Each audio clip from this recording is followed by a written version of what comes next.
Present మన దేశంలో ఉన్న అతిపెద్ద సమస్య ఆకలి. దీని మీద పోరాటం చేయడం మన బాధ్యత.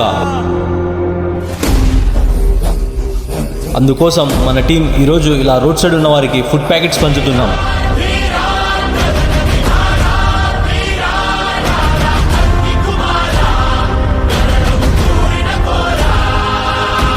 మన దేశంలో ప్రతిరోజు 20 కోట్లకు పైగా జనాలు ఆకలి గడుపుతో నిద్రపోతున్నారు.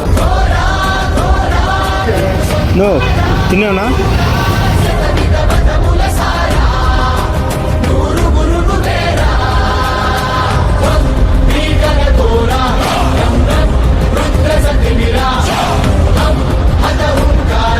డెబ్బై 8 స్వతంత్ర భారతదేశంలో ఇంకా ఆకలి చావులా. Let's fight against hunger. It's my India, it's my duty team. Jai Hind.